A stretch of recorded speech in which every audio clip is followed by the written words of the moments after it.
आप लोगों के आने का बहुत शुक्रिया। खामखा तुम बच्चियों ने इतना तकल्लुफ किया। बहुत दिनों से हमारा गेट टुगेदर नहीं हुआ था, तो सोचा आज चक्कर लगा लें आपकी तरफ। अच्छा सोचा आज रात का खाना आपके साथ आपके घर पे खाएंगे। अच्छा, इतनी देर का प्लान है। बेटा तुम इन्हें चाय ला कर दो। तुम बैठो, मैं लेकर आती हूँ। और क्या हाल है मलीहा आपा? लेकिन मीरा, एक बात मैं तुम्हें बहुत अच्छे से बता देती हूँ। जितनी बात बतानी थी मैंने बता दी।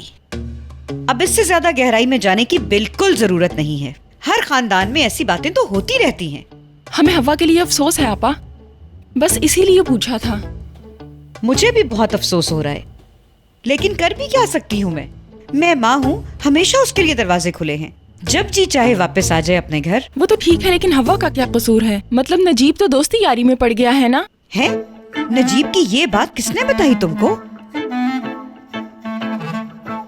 आपा, तो क्या नजीब ने सारे पैसे दोस्तों में नहीं उड़ाए?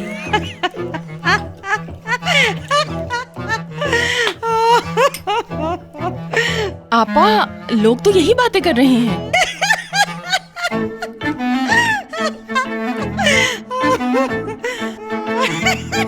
तुमने तो लतीफा सुना दिया। आखिर उस शख्स से दोस्ती कौन करेगा? वो तो मेरा बेटा ही है जो उसके साथ भलाई करता रहता है। कभी अगर चाय पीने चले गए तो उसकी जेब से 1 रुपया क्या 1 चवन्नी तक नहीं निकलती। ऐसों के साथ दोस्ती कौन करता है? बिल्कुल सही कहा आपने। मतलब आप ये कह रही हैं उसके कोई दोस्त नहीं थे? अरे ऐसा कुछ नहीं है। हमेशा की तरह उसका वही पैसों का मसला था, जिसकी वजह से मेरी उसके साथ बहुत लड़ाई हुई और मैंने उसे घर से निकाल दिया। और बेटी को भी कह दिया, इस नालायक के साथ रहोगी या हमारे साथ। वो उसके साथ चली गई और आप सब लोग देखेंगे कुछ ही दिनों में। और ये दोनों नाक रगड़ते हुए वापस यहीं पे आएंगे। बेटी को तो इजाजत है, लेकिन उस नजीब को बिल्कुल नहीं। मैंने जो कहा था वो भी तो बताओ इसे। खैर तो है, आपके भी दामाद ने कोई ऐसा कारनामा किया है क्या? नहीं, अम्मी की परेशानी कुछ और है आपा। वो उस दिन टीवी पर एक प्रोग्राम देख रही थी। यार वो कौन सा प्रोग्राम था जिसमें आदमी घूमते फिरते खाना खाता है? हाँ, टेस्टी स्टॉप। वो आपके बेटे के रेस्टोरेंट में शूट हुआ है ना आपा? अरे हम तो इतनी परेशानी में घिरे हुए थे, हमें तो पता ही नहीं चला कि कब वो प्रोग्राम टीवी पे चला। देखें आपा, अम्मी ने वो प्रोग्राम देखा था और उन्हें बहुत अच्छा लगा और वो कह रही थी मुझे रेस्टोरेंट जाना ही जाना है। इस उम्र की औरत तो उम्रे पे जाती है, हज करती है, अल्लाह अल्लाह करती है। ये उम्र थोड़ी है इनकी रेस्टोरेंट में जाने की। मैं तुम्हारे रेस्टोरेंट जाकर ही रहूंगी।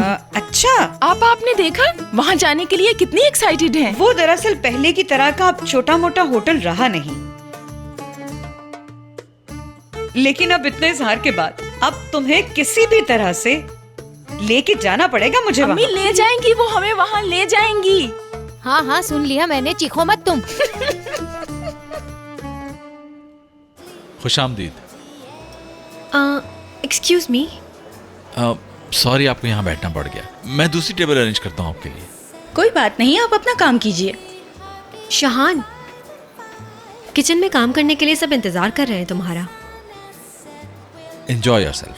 ठीक है मिस्टर शहान, बोर हुए तो आपके पास आ जाएंगे क्योंकि ये नई जगह तो है नहीं हमारे लिए।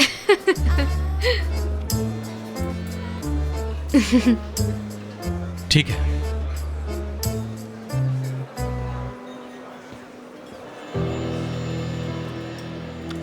लेकिन मुझे नहीं लगता कि आप किचन में आएंगी, क्योंकि यहां आपकी पसंद के लोग होंगे।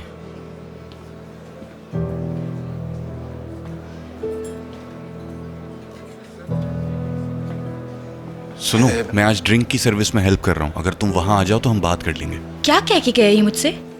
बता रहा था कि काउंटर पे हूँ, वहीं आ अरे जाना। वो नहीं शहान। हेलो डार्लिंग, कैसी हो? तुम यहाँ क्या कर रहे हो रोशन?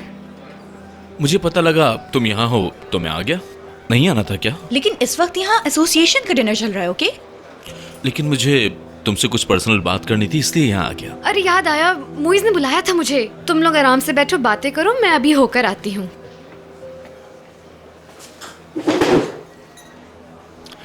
तो कैसी हो?